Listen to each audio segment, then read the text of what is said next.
Boa tarde.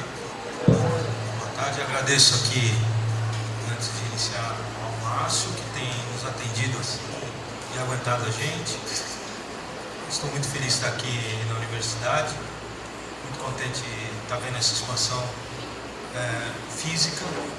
Espero que também aconteça a expansão na carreira dos professores também. Isso é muito importante.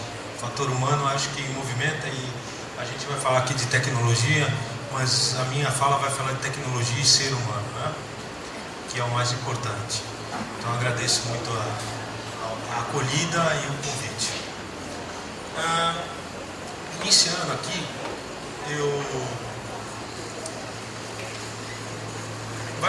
não vai ser uma palestra convencional do que a gente vê na área da comunicação, não dizendo alguma coisa absurda, porque eu participo de todos os eventos de comunicação e dificilmente eu acho que vocês veem um tema desse sendo ministrado, né?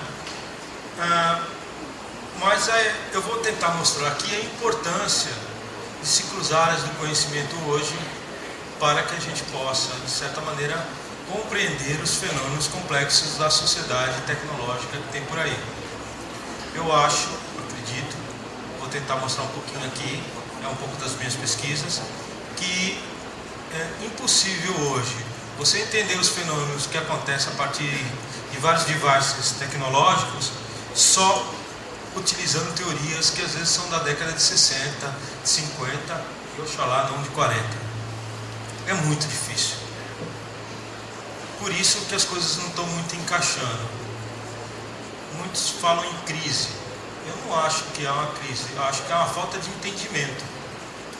Porque tenta-se se encaixar coisas, ou teorias, ou hipóteses em lugares que nunca existiram. Se eles nunca existiram, nunca posso encaixar as coisas ali.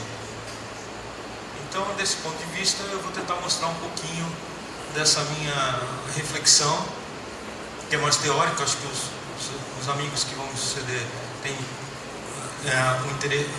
coisas muito mais práticas, muito mais interessantes.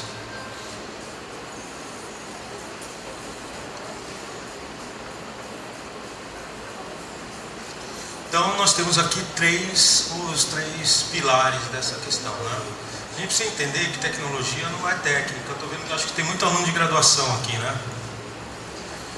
Há uma confusão muito grande aí, que as pessoas falam, você está aprendendo técnicas de jornalismo, essa coisa de técnica, tecnologia. Não, técnica é uma coisa, tecnologia é outra, né? Um piano é uma tecnologia, como eu toco o piano é uma técnica. E isso é muito importante, porque misturar essas duas coisas e já começar a não entender o que está acontecendo, né? E outra questão, é uma questão muito também importante, porque muitas coisas que nós estamos vendo hoje vêm da ciência, vêm da universidade, materializada nesse computador, nos softwares que tem aqui, todos esses sistemas, esse microfone às vezes, né? Uma câmera de vídeo. Mas tem muita coisa que acontece no campo tecnológico que não sai de dentro de universidade, às vezes sai de dentro de uma garagem. Então a gente precisa entender que na ciência busca o saber, e a tecnologia busca o controle. É aquilo que se usa, a tecnologia é aquilo que se usa. Esse é um filósofo da tecnologia chamado Andrew Feinberg. E a comunicação, nós temos a questão, eu peguei aqui do livro do Luiz Martino, que é um grande teórico na área da comunicação, uma pessoa que eu tenho um grande respeito, a comunidade tem um grande respeito, não só eu, que ele tem um livrinho, Teorias da Comunicação, muitas ou poucas, porque ele também ali não consegue entender que a gente não tem uma teoria da comunicação única, não consegue, porque é tudo fragmentado, ou se sobrepondo várias delas. E muita gente acha que nós temos muitas teorias, e outros acham que a gente não tem nenhuma. E o livro que eu li não chega a nenhuma conclusão. Olha onde nós estamos, né? E tem uma parte que eu tenho estudado nos meus últimos 10 anos, que é a área de ciência cognitiva, que é uma área que nasceu nos anos 50, nas conferências de Massey, e é uma área que envolve várias áreas do conhecimento humano, entre elas a neurociência. Deixa eu colocar o óculos, a idade um pouco, uma tecnologia para me ajudar aqui. neurociência, psicologia cognitiva, ciências da computação, linguística e antropologia. Tem uma área, outra educação também, né? Menor. Ela examina o que é cognição, o que a cognição é, o que faz e como funciona. As ciências cognitivas emergiram como uma aproximação interdisciplinar para entender como a mente funciona. Ela veio a ser chamada nova ciência da mente. E aí tem uma questão muito importante, porque eu estou misturando aqui 3 áreas que a gente todo dia está usando. Eu estou aqui olhando esse computador, tem um processo de comunicação, interface homem-máquina, usando uma tecnologia, tendo um processo de comunicação, e nesse momento eu estou fazendo toda uma representação de informação na minha mente, ou no aparato mente-cérebro. Então está acontecendo tudo ao mesmo tempo aqui. Evidente que o homem ele consegue entender as coisas quando ele compartilha, ele não consegue entender o todo. Infelizmente, a gente tem que compartilhar. Então essas áreas eu estou me sustentando para tentar entender esses fenômenos de comunicação a partir da tecnologia e do aparato mente-cérebro. Tudo bem até agora? Não assustei, ninguém foi embora, então vamos embora. Porque é uma abordagem interdisciplinar, com um grande caráter transdisciplinar. Isso aí corta todo mundo, entre todas as áreas. E é uma área que, infelizmente, a gente não tem muita tradição. Mas se vocês perceberem por aí, vocês já ouviram falar muito essas palavras aí. Mas ela é uma coisa muito difícil de ser feita. Ela é muito fácil de ser falada. Porque você ser um cara que lida com interdisciplinaridade, multidisciplinaridade, transdisciplinaridade, eu não vou explicar isso aqui detalhadamente qual a diferença entre esses 3 campos, mas vocês já estão percebendo que é tipo assim, eu vou ter que entender um pouco do outro cara lá? Você vai ter que entender um pouco do outro cara. Mas, eu tenho um celular, então eu já sei tudo o que acontece. Como se comunica, como se faz, será? Será mesmo que eu tenho esse comportamento só de utilizar o que eu já sei como é, como funciona, o que aquilo acontece? Será que é assim mesmo? Então por que existe essa área de interface human computer há 60 anos? Os caras estudando, porque são bobos? Então essa é uma questão que eu coloco para vocês que são da área da comunicação. Eu também sou da área da comunicação. Vocês viram meu currículo aí, eu trabalho com jornalismo, jornal, enfim, internet. Será que é isso mesmo? Que a gente está no estanque no nosso campo do conhecimento, a gente consegue compreender o mundo inteiro? E as tecnologias de comunicação que estão neles? Mas professor, eu não tenho um approach para isso não. Essa coisa de tecnologia, se falar em alguma coisa parecida com física, eu saio correndo. Matemática pode me xingar de tudo mesmo, falar que eu tenho que... nada. Mas você pode começar a entender como esses mecanismos funcionam. Isso já é uma grande coisa, sem saber programar, sem saber entender como é que é. Isso acho que vai te dar uma outra visão. E melhor, quando você começa a entender isso, você começa a questionar algumas teorias da comunicação. Aí tem um outro device, tem uma outra entrada, tem outra que é o seguinte: quem processa essa informação é o meu joelho? É um cotovelo? Quem processa isso? É o cérebro? É o conjunto mente-cérebro? E por que a gente não entende? Por que eu não posso entender disso? Qual o problema? Então essas questões é o que eu estou trazendo para vocês, porque isso é uma tendência da ciência moderna.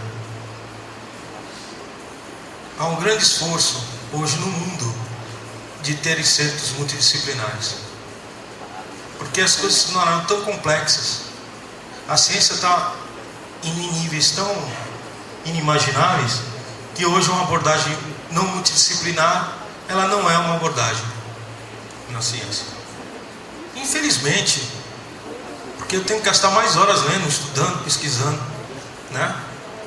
Dar respostas científicas aos fenômenos complexos, né? A gente vê uma manifestação no Egito e fala assim: foi o celular. Aconteceu porque as pessoas têm a rede. Então como se processou o fluxo informativo ali? Me fale quem é o líder da primavera que aconteceu no Egito. Vocês não sabem. Isso é um fenômeno complexo de fluxo informativo. Antes eu sabia, foi a emissora B que falou. Ah, foi o jornal C que disse. Ah, foi a revista J que, né? E hoje, o que acontece? Não sei. Ah, então eu não sei, é complexo demais, então não estudamos. Será? É isso mesmo? Tá? Consolidar teorias e não perpetuar hipóteses. A gente precisa de teorias para isso. Se a gente continuar perpetuando essas hipóteses aí, da agulha hipodérmica, esses negócios aí, pelo amor de Deus, a gente não vai encontrar respostas para nada. E nós precisamos, no campo da ciência, estamos aqui com o representante regional da SPPC, nós precisamos consolidar nosso campo da comunicação com os processos científicos. Ou nós fazemos outra coisa, não vamos ser cientistas, vamos ser ligados a outras áreas, que eu também acho extremamente importantes. Mas já que a gente se pressupõe fazer ciência, temos que entrar dentro, é ótimo, entrar, né, nessa questão dos procedimentos científicos. E aí vem essa questão, que é a questão, quando tiver 5 minutos é minha vez, tá? É a questão de abrir outras frentes do conhecimento. Aí é a transformação. Será que hoje publicidade, relações públicas, jornalismo, rádio e TV se configura do mesmo jeito que era anteriormente? Ou se está abrindo outros lugares para esses saberes se colocarem? Quais lugares são esses?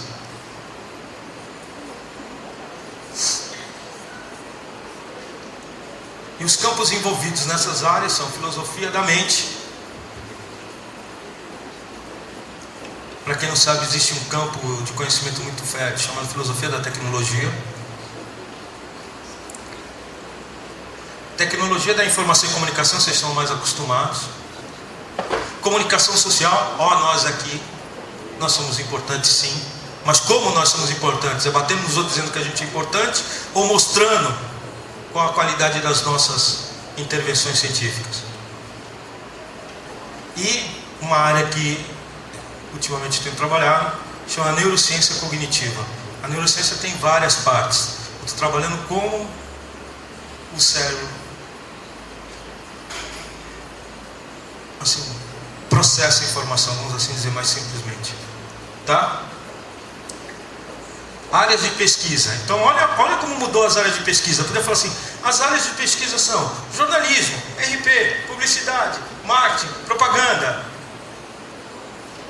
Opa, mas não está escrito nada disso. Que área de pesquisa é essa da comunicação que não tem esses labels todos, não tem esses rótulos? Não é comunicação, Walter, você está trazendo outras coisas. Isso aqui não pertence nada a gente, tá? Interface homem-máquina não pertence a gente? Displays, como nós nos relacionamos com isso aqui? Temos grandes pesquisadores na área de interatividade e TV digital aqui, estão trabalhando nessa área. Sistemas informativos inteligentes. Isso não tem nada a ver com a gente, Walter. Jamais. Inteligentes, colocando aqui entre aspas, porque inteligente tem um conceito. E sistemas inteligentes é uma forçação de barra, mas é um termo que se tem. Que coisa de inteligente nada. O Google sabe o que você está querendo e ele consegue, de certa maneira, fazer um track road sobre o que você está e te apresentar publicidades daquilo. São sistemas inteligentes. Mas isso não tem nada a ver com a gente, comunicação. Não, o display não está mostrando, não está comunicando algo, não tem nada a ver com a gente. Hoje, o Reddit, que é um dos jornais colaborativos, crowdsourcing, que eu vou mostrar aqui, não vou mostrar aqui, estou vou falar, é o 6º mais visto nos Estados Unidos. Todinho feito por usuários e com sistemas lá atrás inteligentes. Então tem votações, que esses são sistemas de recomendação, avaliação, reputação, que os próprios usuários sobem notícias. Então não existe mais um editor de capa como existe nos 4 portais brasileiros maiores. Não existe. Quem diz que vai para a capa são essa multidão de usuários que colocam coisas lá e sistemas que percebem como aquilo tem que subir e onde tem que ficar. Isso não tem que estudar, não tem nada a ver com a gente, Walter. Cadê o pauteiro? Cadê o fotógrafo? Cadê o cara? Cadê o câmera? Cadê? Não, é outra coisa. Por que eu falei no 6º em audiência? Porque é só assim que as pessoas entendem a importância. Se eu falar em números de audiência, em grana, aí entende que é importante. Mas isso já existia desde 2004, mas lá não tinha essa importância. Mas quando eu comecei a estudar isso, eu já tinha visto essa importância, né? E hoje está aí. né? Sistemas de recomendação, a Amazon trabalha isso, o Google trabalha com isso, e vários sistemas, o Facebook trabalha com isso. Quando você dá um curtir, o sistema está sabendo o que está sendo mais visto, menos visto, mas ele usa essa informação. O crowdsourcing é uma coisa que acontece porque a questão do gatekeeper está sendo reavaliada, essa teoria, porque existe uma multidão entrando e dizendo aquilo que gosta e que quer. É legal, é importante, é manipulador. A gente não estuda, a gente não sabe se é. É importante para a democracia? Não é importante? Não estudamos, não sabemos se é. Tem aí um campo muito fértil de dados. Dados. E esse campo é o campo... Eu estou aqui dizendo para vocês que sistemas informativos inteligentes, sistemas de recomendação, avaliação, reputação e data são os sistemas mais duros que tem para a gente entrar, quem é da comunicação, porque isso requer um certo entendimento de tecnologia mais profundo. Mas tem outros lugares, como crowdsourcing. Quem trabalha com redes sociais já está trabalhando um pouquinho com isso, tá ok? Com virais ou coisas desse tipo, né? E o data, visualização de dados, que é um lugar muito interessante hoje em dia, que com base de dados você pode representar aqueles dados em visualizações. É um campo hoje da comunicação extremamente importante. Se vocês aqui, todos esses campos que eu estou te falando, tem todos os softwares abertos para você fazer esses experimentos. Então você pode usar no laboratório de uma faculdade, ter no Linux aberto, você baixa, você faz com os teus alunos, eles fazem dados, fazem visualização de dados, fazem sistemas, sobem portais. Não preciso mais analisar ninguém, eu posso fazer as minhas coisas e eu próprio ali estudar como aquilo acontece. Isso é muito, do ponto de vista da aprendizagem humana, eu gostaria muito de estar vivendo na época de vocês, assim como estudante. Eu nunca tive isso. E as coisas eram muito difíceis, na escassez da informação. Agora nós temos informações demais, não sabemos o que fazer com ela, né? E já deram aqui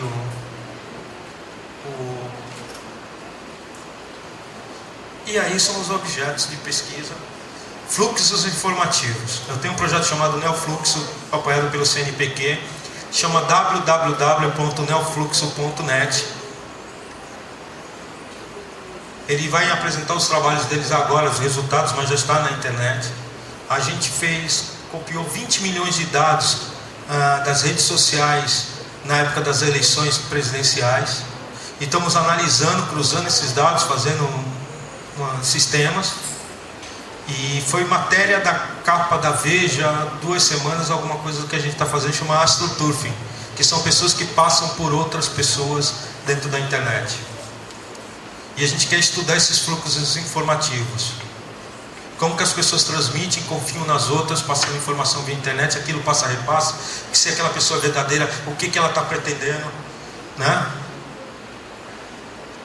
O Twitter, ele deve ter, na minha cabeça eu posso chutar aqui, ele deve ter 80 campos de informação no código dele, cada tweet, cada um. Desde o horário que você inicia o seu perfil, quando você posta, ali cada tweet, por detrás tecnologicamente você tem informação. Como o pessoal da comunicação faz? Dá print screen na tela. Como ele não entende como funciona o sistema, ele não consegue ir atrás desses dados que estão escondidos atrás do sistema. Ele coloca o print screen, para ele não importa o que está escrito. Para mim importa num projeto é saber se o cara criou o perfil falso, quando ele criou, quando ele saiu, qual foi o nível de atualização dele. Isso eu não consigo ver pelo print screen. Vocês estão entendendo? Estou falando? Se eu não tenho esse approach tecnológico, como eu consigo entrar nas camadas para entender esse fenômeno? Eu não vejo. Infelizmente é isso. Ah, professor, eu não sei nada disso. Vocês estão numa universidade, façam um acordo com o pessoal da ciência da computação. Tragam os entes para perto, converse com eles. Eles vão gostar, né? Tá? Construção de narrativas de forma colaborativa. Então hoje você tem vários níveis de construção de narrativas, estou terminando, de narrativas. Infográficos multimídia, visualização de dados. Teve um aluno meu de mestrado que fez uma tese, uma dissertação sobre processo de produção, de publicidade através de colaboração. E ele aplicou tudo isso nos alunos e deu tudo certo. Tá? Fusão entre audiovisual e redes sociais, a web social TV. Então você tem o audiovisual na tela e você tem uma rede social entrando e dialogando com esse audiovisual, com várias pessoas ali dentro, discutindo sobre o audiovisual. Formação de informação hiperlocal. Hoje é muito difícil na internet as pessoas discutirem sua localidade, porque a rede ela é de baixa hierarquia. Então, portanto, ela está em todo lugar, todo mundo está aqui, daqui a pouco está no New York Times, está no Le Monde, enfim. Então, como se faz para discutir, as pessoas estarem utilizando a rede para discutir suas questões locais? É o famoso jornalismo comunitário, né? Tá? E aí o último, quem gosta mais de política, é como se dá como esfera pública. Quem estudou Habermas, tem um outro chamado Kai Benkler, é um cara que discute esse negócio chamado esfera pública interconectada. Então, como que isso se dá na internet? Como da discussão do espaço público na internet? Quem gosta de comunicação e política. Então, são várias áreas do conhecimento humano e objetos de pesquisa que eu acredito, pelo que eu vejo, são bem diferentes do que a gente está sempre pontuando para olhar. Porque existe um novo ecossistema informativo propiciado pelas tecnologias digitais conectadas. Então há um novo sistema e a gente precisa estar preparado, porque eu acredito, no meu entender, que as teorias da comunicação, algumas delas já não dão mais conta. É mais ou menos isso. Vamos pelas perguntas, ver se vocês conseguiram, de certa maneira, entender o meu recado no sentido dos desafios que eu coloquei.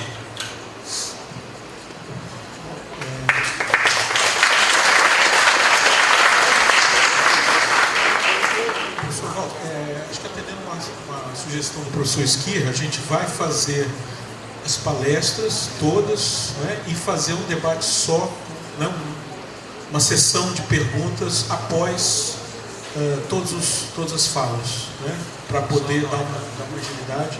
E a gente queria aproveitar, né, para lembrar que ao final da sequência de palestras a gente vai fazer o lançamento desse livro.